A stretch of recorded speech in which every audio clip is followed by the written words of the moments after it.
Bueno, queremos saludar también la presencia aquí del presidente del Instituto de Cultura Hispánica, Manuel Muñiz, y queremos decirle que uno de los organizadores de este acto era el embajador Thor Hjalmar, pero está en una reunión muy importante en Washington y por eso no pudo llegar, pero está su esposa Nelly Hjalmar aquí representándolo. Bueno, vamos a tener en el uso de la palabra ahora a Pedro Corzo, presidente del Instituto de la Memoria Histórica Cubana, que como ya hemos dicho ha hecho un trabajo extraordinario para rescatar la verdadera historia de Cuba. Además es un hombre que vivió mucho tiempo en Venezuela, que estuvo mucho tiempo preso, o sea, que conoce el monstruo por dentro y por fuera. Pedro Corzo.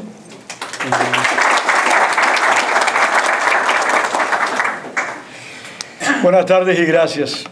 Gracias a los organizadores de este evento y gracias a esta casa de todos nosotros.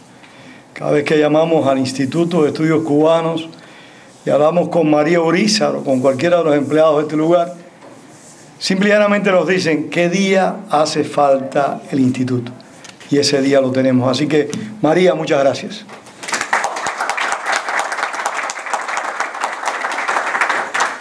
Si un fenómeno es cierto en la historia cubano-venezolana, es que siempre Fidel Castro tuvo en la mirilla a Caracas.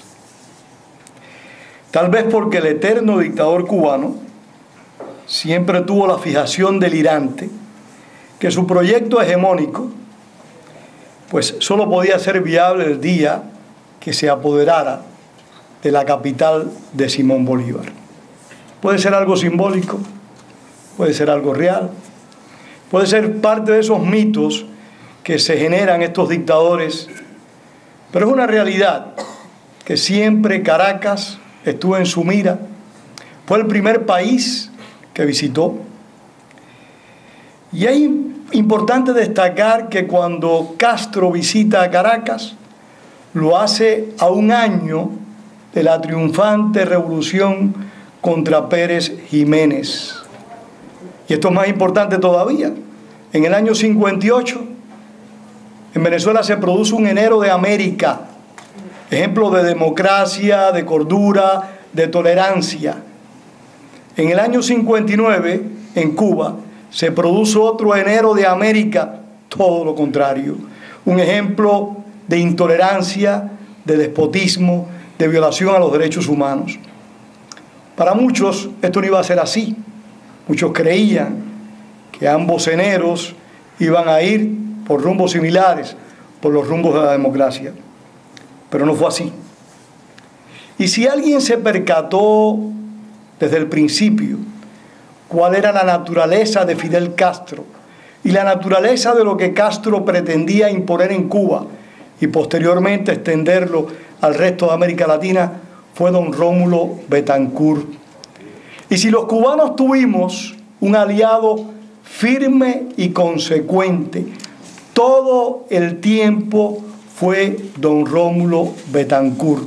No podemos decir lo mismo de otros mandatarios venezolanos. Yo amo mucho a Venezuela y por eso me tomo la libertad de hablar de esta manera. No lo podemos decir.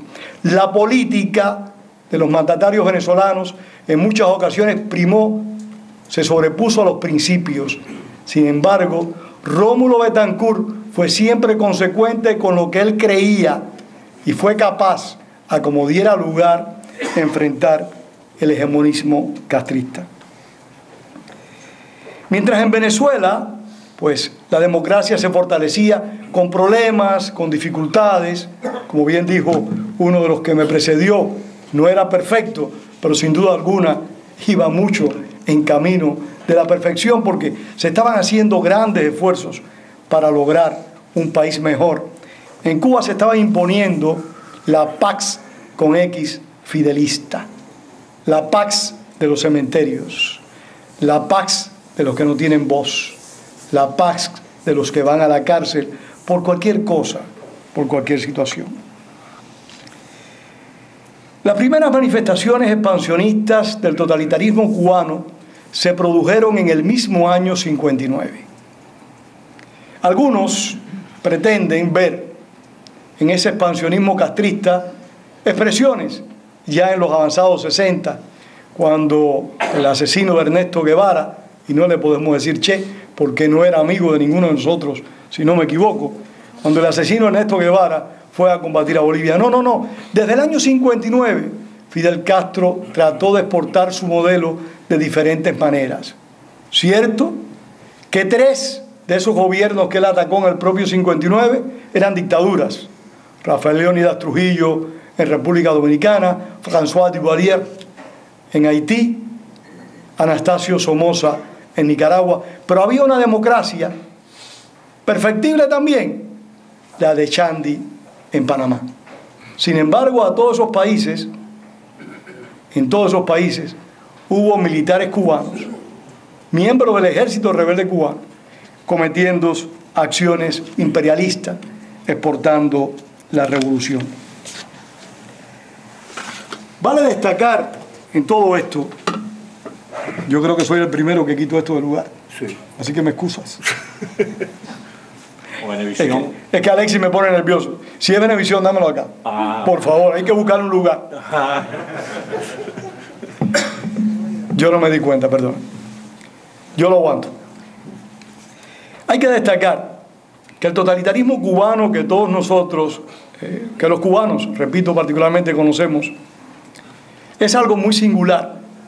No responde a ideologías, no responde a conceptos éticos, responde única y exclusivamente a la condición de un individuo que tiene un proyecto muy personal, que ha tratado de difundirlo por todo el mundo, no solo por el continente americano, sino por numerosos países, y ha logrado, sin duda alguna, imponerlo en Cuba con toda voluntad. En pocos años, gracias a este esfuerzo castrista, América Latina se convirtió en un volcán en erupción. Las guerrillas y la subversión se hicieron presentes en todo el continente. Cuba era campo de entrenamiento, escuela de preparación política, hospital de retaguardia, sede de conferencias de solidaridad y promoción y fuente inagotable de recursos que incluían desde los más modernos fusiles, ametralladores de aquellos tiempos, a explosivos de última generación. En Cuba se entrenaban individuos para el secuestro de aviones y para la preparación y colocación de artefactos explosivos. En Cuba se creó una escuela de eso que hoy llamamos terrorismo. En Cuba se entrenaron terroristas venezolanos, peruanos, colombianos, argentinos, de todos los países. Y esa es una realidad, que algunos de estos terroristas, transcurridos los años, han mutado a conceptos democráticos, han cambiado, se han percatado que el discurso, que el proyecto que ellos habían apoyado en un momento determinado no respondía a sus expectativas reales. Es verdad, pero muchas de estas personas, hoy amigos nuestros, se entrenaron en Cuba y se prepararon en Cuba. Un pecado, un error, pero es algo que tenemos que tener presente. ¿Por qué? Porque aún las buenas personas, las personas muy bien intencionadas, pueden confundirse y pueden ser manipuladas. Hay muchos ejemplos de cómo las Fuerzas Armadas de América Latina fueron penetradas por la inteligencia cubana. Hay muchos ejemplos de cómo los movimientos sindicales latinoamericanos, de cómo numerosas instituciones profesionales del continente fueron penetradas, pero también hay ejemplos de cómo partidos políticos fueron manipulados desde La Habana. ¿Gracias a qué? No a la capacidad de producir riquezas del régimen cubano, gracias a que había una fuente inagotable de recursos que provenía de la Unión Soviética, y Castro manejaba este dinero a su antojo, compraba voluntades y ofrecía el moro y el loro y todo lo que una persona pudiera soñar y anhelar. Con cantos nacionalistas, y esto es un punto muy importante, porque todos estos dictadores del corte de Castro o del corte de Hugo Chávez o de Evo Morales o hasta del propio Rafael Correa, que tiene, no cabe duda, pretensiones de conservar el poder de una manera eterna, o Daniel Ortega, todos estos son individuos todos ellos, sin excepción,